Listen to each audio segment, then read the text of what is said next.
அனைவருக்கும் அன்பு வணக்கம். பிரபஞ்ச சக்தி நமக்குள்ள இறங்கிட்டு இருக்குது. அதாவது பிரபஞ்ச சக்தியை நம்ம வாங்கிட்டு இருக்கிறோம் அப்படின்றத நிறைய விஷயங்களால் நம்மளால் உணர முடியும். பிரபஞ்சத்துக்கு கூட நம்ம கனெக்ட் ஆகிக்கிட்டே இருக்கோம் அப்படிங்கிறதையும் நம்மளால் உணர முடியும். அதுக்கான சில விஷயங்களை நம்ம இப்போ பார்ப்போம். எப்படின்னு, பிரபஞ்சத்து கூட கனெக்ஷன் ஆகிற முதல் விஷயமே தனிமையில் தியானம் பழகிறது தான். தியானம்னு பெருசாக நீங்கள் போய் பெரிய மந்திராஸோ பெரிய பெரிய ஆளுங்கக்கிட்டேயோ எதுவுமே போக தேவையில்லை. நிறைய மந்திரங்கள் சொல்லணுமோ எதுவுமே தேவையில்லை. நீங்கள் தினமும் உங்களுக்கான கொஞ்ச நேரத்தை ஒதுக்கி காலையிலையும் இரவு படுக்க போகிறதுக்கு முன்னாடியும் அமைதியாக உட்கார்ந்து அந்த பிரபஞ்சத்து வானத்தை பார்த்தோ இல்லை உங்கள் மூச்சு காற்றை கவனிச்சோ தினமும் பழகிட்டே வந்தீங்க அப்படின்னா, இதை சின்சியராக தொடர்ந்து செய்கிறவங்களுக்கு கண்டிப்பாக நான் சொல்லக்கூடிய இந்த அறிகுறிகள் தெரிஞ்சிருக்கும். என்ன நடக்கும் முதல்ல அப்படின்னா, நிறைய பேர் என்கிட்ட இதை கேள்வியாகவும் கேட்டிருக்காங்க. எனக்கு இந்த மாற்றங்கள்லாம் தியானத்தில் வருது, இந்த மாதிரி விஷயங்கள்லாம் நடக்குது, இது என்னது அப்படின்னு. அது என்ன விஷயம் அப்படின்னா, தியானத்தில் உட்கார கொஞ்ச நேரத்தில் நம்ம உடம்பு பாடியில் ஒரு ஷேக்கிங் இருக்கிறத நிறைய பேர் ஃபீல் பண்ணியிருக்கிறதா சொல்லியிருக்காங்க.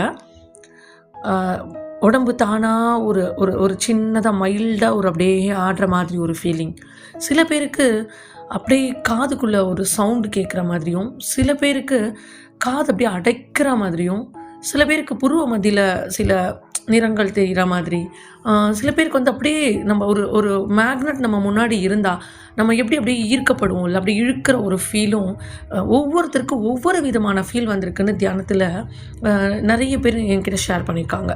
நம்ம யோகா சென்டரில் நடத்திட்டு இருக்கும்போதும் தியானம் பழக கற்றுக் கொடுக்கும்போதும் சரி, நிறைய பேர் நம்ம தியானத்தில் உட்காந்து ஷேரிங் நிறைய பேர் கொடுத்துருக்காங்க.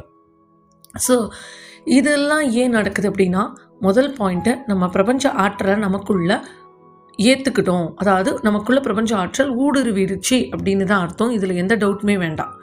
ஸோ நீங்கள் இது உங்களில் யாராவது இந்த மாதிரி ஃபீல் பண்ணியிருக்கீங்கன்னா கண்டிப்பாக என் கூட ஷேர் பண்ணுங்கள். இது மற்றவங்களுக்கு ஒரு உதவியாக இருக்கும். ஸோ அந்த ஆற்றலை உணரும் பொழுது இதெல்லாம் நடக்கும். அப்படின்னாலே என்ன அப்படின்னா, காஸ்மிக் எனர்ஜியை நீங்கள் ரிசீவ் பண்ண ஆரம்பிச்சிட்டிங்கன்னு தான் அர்த்தம். ஸோ உங்களுக்குள்ள அந்த பிரபஞ்ச பேராற்றல் இறங்குதுன்னு அர்த்தம். அடுத்ததான் என்ன ஆகுது, சில நேரங்களில் பார்க்கும்பொழுது ஒரு ஒரு ஸ்டேஜில் நம்ம பிளாங்க் ஆகி அப்படியே நின்றுறோம் அப்படின்னும் நிறைய பேர் சொல்லியிருக்காங்க. அதாவது எல்லாமே கரெக்டாக போயிட்டே இருக்குது, நல்லா தியானம் பண்ணுறோம், நல்ல எண்ணங்களோடு இருக்கும், நிறைய நல்ல விஷயங்களை லைஃப்பில் பார்த்துக்கிட்டே வரும்.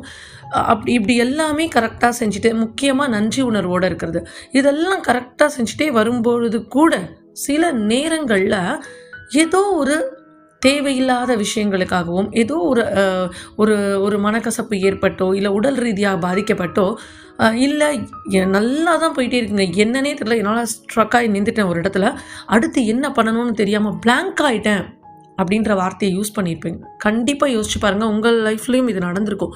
பிளாங்க் ஆகிட்டோன்னு சொல்லுவோம். அதாவது டோட்டலாக என்ன பண்ணுறது, நெக்ஸ்ட் மூவ் எதுலேயுமே, எந்த ஒர்க்கு ஆகட்டும் இல்லை அடுத்த ஸ்டேஜான ஆன்மீக பாதையில் போயிட்டுருக்கும் போது அடுத்த ஸ்டேஜ் என்ன பண்ணுறது அப்படின்றது யோசனை ஆகட்டும், என்ன பண்ணுறதே தெரியாமல் சடனாக ஒரு பிரேக் பாயிண்ட் மாதிரி கிடச்சிருக்கும். இதுக்காகவும் நீங்கள் யாரும் பயப்பட தேவையில்லை. இதுவும் நம்ம அடுத்த ஸ்டேஜ் போகிறதுக்கு உண்டான மிகப்பெரிய ஒரு விஷயந்தான்.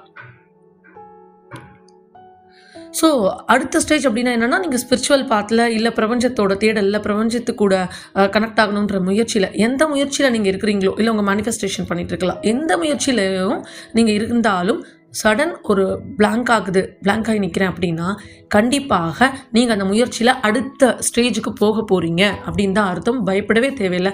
இந்த பிளாங்க்னஸ் அப்படின்றது ஒரு பர்டிகுலர் பாயிண்டில் தானாகவே அது உங்களுக்கு வழி சொல்லிடும் அடுத்து என்ன பண்ணணும் அப்படின்னு. அதுக்காக தான் இந்த பிளாங்க்னஸ். பயப்படவே தேவையில்லை. உங்கள் ஆற்றலை ஒரு படி அதிகரிக்கிறதுக்கு தான் இந்த பிளாங்க்னஸ் நடக்குது. அதை அப்படியே அனுபவிங்க. அதில் எந்த ஆராய்ச்சியும் பண்ணிவிட்டு ஏன் இப்படி நடந்துருச்சு, இந்த மாதிரி ஆயிடுச்சுன்னு டவுன் ஆகவும் வேண்டாம், அதை பற்றின ஆராய்ச்சியும் வேண்டாம். அதை அப்படியே ஏற்றுக்கொண்டீர்கள் என்றால் அடுத்த மூக்கு நீங்கள் அழகாக உங்களை அந்த பிரபஞ்சம் கூட்டிகிட்டு போகுதுன்னு தான் அர்த்தம். சில நேரங்களில் அந்த பிளாங்க்கு கொடுத்தா தான் நம்ம எதுவுமே செய்யாமல் இருப்போம். ஏன்னா அந்த நேரத்தில் பிரபஞ்சம் உங்களுக்காக வேலை செஞ்சுட்ருக்கு. அப்போ நம்ம போய் நடுவில் ஏதாவது ஏடாகுடமாக பண்ணோம் அப்படின்னா அந்த பிரபஞ்சத்தோட அந்த ஒர்க் இருக்குது பார்த்தீங்களா, அதில் மாறுதல்கள் அமையும். ஸோ நம்ம சைலண்ட்டாக இருக்கணும் அப்படின்னா, நம்மளுக்கு சைலண்ட்டாக இருக்கிறதுக்கு நம்மளால் சும்மா இருந்தால் நமக்கு கண்டிப்பாக சைலண்ட்டாக இருக்க மாட்டோம். என்ன ஏன் எதுக்குன்னு அந்த ஆராய்ச்சி போயிட்டே இருக்கும். அப்போது பிரபஞ்சமே உங்களுக்காக கொடுக்குற ஒரு பிளாங்க், ஒரு வெற்றிடம் சொல்லலாம். நீங்கள் எதுவுமே செய்யாத, நீ சும்மா இரு அப்படின்னா நம்மக்கிட்ட அதெல்லாம் எப்படி பேச முடியும்? இந்த மாதிரி ஒரு விஷயத்த கொடுத்து உங்கள் மனசை அப்படியே ஒன்றுமே இல்லாமல் சைலண்ட் ஆக்கிடும் சில நேரத்தில். அப்போது அது வேலை செஞ்சுட்ருக்குன்றதை தெளிவாக நம்ம புரிஞ்சுக்கிட்டு அமைதியாக அதை ஏற்றுக்கிட்டிங்கன்னா மட்டும் போதும். ஸோ அதே போல் பிரபஞ்ச ஆற்றலை உள்வாங்குறோமா, அது நமக்குள்ளே ஊடுருவிட்டு இருக்கா அப்படிங்கிறத நிறைய விஷயங்களில் நீங்கள் உணர ஆரம்பிக்கலாம். என்னென்னா, நீங்கள் நினச்சிட்ருக்கிற, இல்லை இதை பண்ணணும்னு நினச்சிட்டு இருந்திருப்பீங்க, இல்லை அட் ப்ரெசண்ட் நினச்சிட்டே இருப்பீங்க, அது நடக்கிறதுக்கான சாத்தியக்கூறுகள். அதாவது இந்த கால் வந்தால் நல்லா இருக்குமே நினைக்கும் பொழுதே இந்த கால் வந்துடும். இல்லை நான் கால் பண்ணணும்ப்பா ஒருத்தனுக்கு, இது பண்ணாதான் நான் அவன்கிட்ட அதை கன்வே பண்ண முடியும்னு நினச்சிட்டு இருக்கும் பொழுதே அவங்களே அந்த கால் பண்ணிடுவாங்க உங்களுக்கு. இது ஒரு எக்ஸாம்பிளாக தான் இந்த கால் அப்படிங்கிற விஷயத்த சொல்கிறேன். இது போல் எந்தெந்த விஷயங்கள் நீங்கள் போட்டுருக்கீங்க இல்லையா, இதுதான் கரெக்டாக, இதுதான் பண்ணணும்னு நீங்கள் பிளான் போட்டுருக்கும்போது நினச்சிட்டே இருக்கும்போது அதை நடத்தி கொடுத்துரும். இது எப்போ அப்படின்னா, நீங்கள் நினைக்கிற விஷயம் சரியாக இருந்தால். இதில் இல்லை, நீங்கள் நினைக்கிற விஷயத்தில் ஒரு பிரச்சனை வரப்போகுது, ஏதோ ஒரு கஷ்டங்கள் இருக்குது அப்படின்னா அந்த செகண்டு நீங்கள் நினைக்கிறதுக்கு டோட்டலாக எதிர்மாறாக நடக்கும். நம்மள எல்லாருமே சொல்லி கேள்விப்பட்டிருப்போம், நான் என்ன நினச்சேன் அதுக்கு ஆப்போசிட்டாக நடந்ததுங்க, டோட்டல் ஆப்போசிட்டாக நடந்தது, எனக்கு என்ன பண்ணுறதுனே புரியல. இதுவும் ஒரு பிளாங்க்னஸ் தான். ஸோ டோட்டலாக நீங்கள் நினச்சது வேறு மாதிரி நடந்தால் நம்ம என்ன பண்ணுவோம், அந்த இடத்துல எந்த செயலுமே செய்ய முடியுமோ அப்படியே ஸ்டாப் ஆகிட்டு ஸ்டன்னாக நின்றுரும். அப்போ இதுக்காக கவலையப்படக்கூடாது. நம்ம போட்ட பிளான் வேலை செய்யலைன்னா அடுத்த பிளான் நமக்காக பிரபஞ்சம் பெருசாக போட்டிருக்கு, அந்த வேலையை அது கரெக்டாக செய்யுதுன்னு அமைதியாக நம்ம இருந்துடணும். இது எல்லா விஷயத்துக்குமே பொருந்தும். எல்லா விஷயத்துக்கும், ரிலேஷன்ஷிப் இஷ்யூவாக இருந்தாலும் சரி, மணி சம்மந்தப்பட்ட விஷயமா இருந்தாலும் சரி, நீங்கள் உங்களோட கோலை நோக்கி போகிறவங்களா இருந்தாலும் சரி, ஜஸ்ட் சரண்டர், பிரபஞ்சத்துக்கிட்ட விட்டுட்டு நீங்கள் அமைதியாக இருந்தீங்கன்னா இதெல்லாம் கண்டிப்பாக நடக்கும். அதிமுக்கியமாக பிரபஞ்சத்துக்கு கூட கனெக்ட் ஆகணும்னு நினைக்கிறவங்க, அதை எனர்ஜியை உறிஞ்சிக்கணும் நமக்குள்ளே அப்படின்னு நினைக்கிறவங்க கண்டிப்பாக தியானம் பழகியே ஆகணும். பழகினா மட்டும்தான் உங்களால் ஈஸியாக பிரபஞ்சத்துக்கு கூட கனெக்ட் ஆகலாம். நான் என்ன பண்ணணும் அது கூட கனெக்ட் ஆகிறதுக்குன்னு நிறைய பேர் என்கிட்ட கமெண்ட்ஸ்லையும் கேட்டுட்டீங்க, நிறைய பேர் கால் பண்ணியும் கேட்டுட்டீங்க, மெசேஜ் பண்ணியும் கேட்டுட்டீங்க. எல்லாருக்கும் ஒரே பதில் நான் சொல்கிறேன். ஏன்னா நான் சொல்கிறதுக்கு என்ன தகுதி இருக்குது அப்படின்னா, நான் அனுபவப்பட்டதை ஷேர் பண்ணுறேன், அவ்வளோதான் இது என்னோடய தகுதி. இதை இப்படி நான் பண்ணும்போது எனக்கு பிரபஞ்சத்துக்கு கூட கனெக்ட் ஆக முடிஞ்சுது. அதை நீங்கள் பண்ணி பாருங்கன்னு தான் உங்களுக்கு ஜஸ்ட் ஒரு இன்ஃபர்மேஷனாக நான் அனுபவிச்சதை அப்படியே கொடுக்குறேன். ஸோ கண்டிப்பாக தியானம் பழகுங்க. அந்த தியானத்தை கூட தொடர்ந்து பண்ணும் பொழுது சில நேரங்களில் ரொம்ப வருஷமாக கூட நீங்கள் தொடர்ந்து பண்ணியிருக்கலாம். திடீர்னு ஒரு பிரேக் வரும், அதுக்காக வருத்தப்படாதீங்க, கவலையே படாதீங்க. அந்த பிரேக்கை நினச்சி வருத்தமே வேண்டாம், அதுவும் நல்லதுக்கு தான். ஏன்னா தியானம் பழகி ஒரு நாள் தியானம் பண்ணலன்னா கூட ஐயோ நான் பண்ணி ஆகணும் அப்படின்னு நம்மளே போட்டு கஷ்டப்படுத்திக்கிட்டு ஒரு ரூலாக வச்சுக்கிட்டு பண்ணிடாதீங்க. அந்த அடிக்ஷனே ஆகிடாதீங்க. தியானத்துக்கு கூட நம்ம அடிக்ஷன் ஆகக்கூடாது. எந்த நல்ல விஷயமோ கெட்ட விஷயத்துக்கு தான் அடிக்ட் ஆகிறதுன்னு கிடையாது. எந்த நல்ல விஷயமா இருந்தாலும் சொல்கிறேன், அது தியானமாக இருந்தாலும் சொல்கிறேன், பிரபஞ்சத்துக்கு கூட பேசுகிறதா இருந்தாலும் சொல்கிறேன். இன்றைக்கி நான் பேசலையே, ஐயோ நான் இதை விட்டுட்டேனே அப்படின்னு அந்த ஒரு பெரிய மன உளைச்சலுக்கு ஆளாகவே ஆகாதீங்க. அதிலிருந்து 2 நாள் பிரேக் எடுங்க. தொடர்ந்து தியானம் பண்ணிகிட்டே இருக்கீங்களா, ஒரு 2 நாள் ரிலீஃபாக விடுங்க. நான் என்ன சொல்ல வரேன்னு உங்கள் எல்லாருக்குமே புரிஞ்சிருக்கோம். அதாவது இப்படி தான் ரூல் போட்டு இப்போ இந்த டைம் நான் தியானம் பண்ணுவேன், இன்றைக்கி நான் பண்ணாமல் போயிட்டேன் அதனால் என்ன அப்படின்னு அதையே ஒரு ஸ்ட்ரெஸ்ஸபிளாக எடுக்காதீங்க. ஃப்ரீயாக இருங்க, சந்தோஷமாக இருங்க. பிரபஞ்சத்துக்கு தேவையானதெல்லாம் உங்கள் மன ரீதியாக நீங்கள் அமைதியாகவும் சந்தோஷமாகவும் நிம்மதியாகவும் நல்ல என்ஜாய்மெண்ட்டோடையும் தான் இருக்கணுங்கிறது தான் பிரபஞ்சத்தோட விதி. எதுவுமே பண்ணாமல் நீங்கள் கேட்க வேண்டியதை கேட்டுட்டு நீங்கள் சந்தோஷமாக நிம்மதியாக உங்களுக்கு பிடிச்சதை செஞ்சுக்கிட்டு உங்ககிட்ட இருக்கிறத வச்சு சந்தோஷப்பட்டுக்கிட்டு இருந்தாலே அடுத்த ஸ்டேஜ் நீங்கள் மூவ் ஆவீங்க. நீங்கள் கேட்டதும் கிடைக்கும்.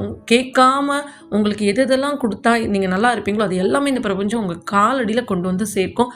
நம்புங்க, நீங்கள் செய்ய வேண்டியதெல்லாம் நம்புறது மட்டும்தான், வேறு எதுவுமே நீங்கள் பண்ண வேண்டாம். ஸோ இதெல்லாம் பிரபஞ்சத்தோட அறிகுறியாக உங்களுக்கு கண்டிப்பாக தெரிய ஆரம்பிக்கும். பிரபஞ்ச சக்தியை ஊடுருவிக்கிட்டு இருக்கிறவங்களால மட்டும்தான் இந்த மாதிரி பிரேக் நடக்கும். நடுவில் ஒரு பெரிய என்ன பண்ணுறதுன்னு திகைச்சு போய் நிற்பீங்க. நடுவில் ரொம்ப ரொம்ப ரொம்ப சந்தோஷமாக இருப்பீங்க. இனம் புரியாத சந்தோஷமும் அது எமோஷ்னல் பார்த்தீங்கன்னா மாறிக்கிட்டே இருக்கும். திடீர்னு சந்தோஷம், திடீர்னு துக்கம், திடீர்னு அழுகை, கதறிலாம் அழுதவங்கலாம் உண்டு. ஏன் எதுக்குன்னே தெரியாது, அப்படியே உள்ளேருந்து கதறி அழுதுருப்போம். ஸோ இதெல்லாம் என்னென்னா இந்த எனர்ஜியை எப்படி அடுத்த ஸ்டேஜுக்கு கொண்டு போகிறதுன்னு தெரியாமல் திகைச்சு போய் நிற்கிறோம். அந்த எனர்ஜியை ப்ராப்பராக உங்களுக்குள்ளே கொண்டு போய் நம்ம சக்ராஸில் அழகாக அதை கொண்டு போய் சேர்க்கணும் அப்படின்னா கண்டிப்பாக தியானம் பழகணும். ஒருவேளை இந்த தியானம் உங்களுக்கு பண்ண தெரியல, பத்தலைன்னா நல்ல ஒரு யோகா சென்டராக நல்ல தியானம் கற்றுக் கொடுக்குறவங்க கிட்ட போயிட்டு தியானத்தை கற்றுக்கங்க. எப்படி பண்ணணும்னு கற்றுக்கிட்டு நீங்கள் உங்கள் வீட்டில் வந்து நீங்கள் பண்ணுங்கள். அங்கே கற்றுக்கிட்டு எவ்வளோ நாள் கற்றுக் கொடுக்குறாங்களோ அதை கற்றுக்கிட்டு வந்துடுங்க. எத்தனை விதமான தியானம் வேணால் கற்றுக்கோங்க. அதில் உங்களுக்கு எது சரியாக படுதோ அதை நீங்கள் உட்காந்து பழகுங்க. தியானம் அப்படிங்கிறது டோட்டலாக பார்க்கும்போது நமக்குள்ளே நம்ம பயணிக்கணும். வெளியில் எப்படி நம்ம ட்ராவல் பண்ணி எல்லா ஊருக்கும் போகிறோமோ அது போல் நம்ம உடம்புக்குள்ளே நம்ம பயணிக்கணும். அப்போது நம்ம முதல்ல உடம்பை நல்லா வச்சுக்கணும். உடல் ஆரோக்கியமாக இருந்தால் தான் தியானத்தில் உங்களால் ஒரு 1/2 மணி நேரம் தொடர்ந்து உட்காரணும். உங்கள் முதுகெலும்பு நல்லா இருக்கணும். அப்போது உடலும் முக்கியம் இல்லையா? அப்போ அதுக்கு யோகா பண்ணுங்கள். யோகாவும் தியானத்தின் மூலமாக தான் நம்ம உடலையை நல்லா வச்சுக்கிறதுக்கு யோகாவும், மனசை நல்லா வச்சுக்கிறதுக்கு தியானமும் பண்ணிங்கன்னா ஈஸியாக பிரபஞ்சத்தோட கனெக்ட் ஆகலாம். சின்னதாக பண்ணுங்கள். ரொம்ப பெருசாலாம் பண்ணணும்னு அவசியம் இல்லை. ஏன்னா நிறைய ஏஜ்டு பீப்புள் வந்து வீடியோ பார்க்குறீங்க. ஸோ இங்கேயும் நம்மளால யோகா பண்ண முடிய வருத்தமே வேண்டாம். உங்களுக்கான மைல்டானதை சொல்லிக் கொடுப்பாங்க, அதை பண்ணுங்கள்.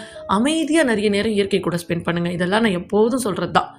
ஸோ ஒரு இனி வருங்காலத்தில் நிறைய மிராக்கல்ஸ் நடக்க போகுதுன்னு இந்த யுகங்களில் அப்படின்னு நிறைய விஷயங்கள் இப்போது நிறைய பேர் சொல்ல கேள்விப்பட்டிருப்பீங்க. பறவைகள் கூட பேச போகுது நம்மக்கிட்ட அப்படிங்கிறதும் நிறைய பேர் சொல்லிகிட்டு இருக்காங்க. நிறைய புத்தகங்கள்லையும் இருக்குது.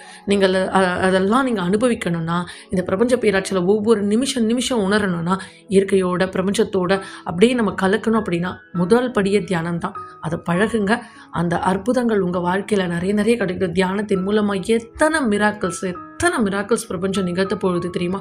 உடல் ஆரோக்கியத்தை கொடுக்கும், மன வலிமையை கொடுக்கும். நீங்கள் மணி ப்ராப்ளத்தில் இருக்கிறீங்க, பண ரீதியாக பொருளாதார ரீதியாக நீங்கள் முன்னேற்றத்துக்கு வரணும் அப்படின்னா நிச்சயமாக அந்த பிரபஞ்சம் உங்களுக்கு துணையாக நிற்கும். நீங்கள் கேட்கவே வேணாங்க. பிரபஞ்சத்தோட குழந்தைகள் நம்ம எதுக்காக கேட்கணும்? அப்படியும் மீறி ஒரு செல்லம்மா அப்பா அம்மா கிட்ட சண்டை போட்டு கேட்போம்ல, அது போல் நீங்கள் பிரபஞ்சத்துக்கிட்ட கேளுங்க. அவ்வளோதான். உங்களோட தேவையை சொல்லிடுங்க. அது பெஸ்ட்டாக கொண்டு வந்து உங்கள் கையில் கொடுக்கும். நம்ம அப்பா அம்மா கூட தினமும் நம்ம பழகிறோம் இல்லையா? அப்பா அம்மா வீட்டில் இருக்கும்போது எல்லாத்தையும் நம்ம அவங்ககிட்ட ஷேர் பண்ணணும். அது போல் அந்த கனெக்ஷனில் இருக்கிறதுக்கு தான் இந்த தியானம் மூலியமாக நீங்கள் பிரபஞ்சத்தோட கனெக்ட் ஆகுறீங்க. அவ்வளோதான். சிம்பிள். அது ஒரு வழி. எதுக்காக இருந்தாலும் ஒரு வழின்னு ஒன்று இருக்கணும்ல, அது போல் இந்த பிரபஞ்சத்து கூட கனெக்ட் ஆகிறதுக்கு ஒரு வழி தான் தியானம். சுலபம். அவ்வளோதான். ஸோ இதை கண்டிப்பாக ட்ரை பண்ணி பாருங்கள். நிறைய மாற்றங்கள், நிறைய சந்தோஷங்கள், நிறைய மிராக்கல்ஸ் உங்கள் வாழ்க்கையில் நீங்கள் அனுபவிப்பீங்க. இதை நிச்சயமாக ட்ரை பண்ணிவிட்டு எனக்கு கூட அந்த சந்தோஷத்தை ஷேர் பண்ணுங்கள். எனக்கும் ரொம்ப சந்தோஷமாக இருக்கும். ஸோ நீங்கள் எல்லாரும் சந்தோஷமாக, நிம்மதியாக, அமைதியாக ஒரு பிரபஞ்சத்தோடு கனெக்ட் ஆகக்கூடிய அந்த சூழ்நிலையில் ஒரு நல்ல வாழ்க்கையை வாழணும் அப்படின்னு நானும் உங்களுக்காக ப்ரேயர் பண்ணிக்கிறேன். மீண்டும் ஒரு நல்ல பதிவில் உங்களை சந்திக்கும் வரை நன்றி.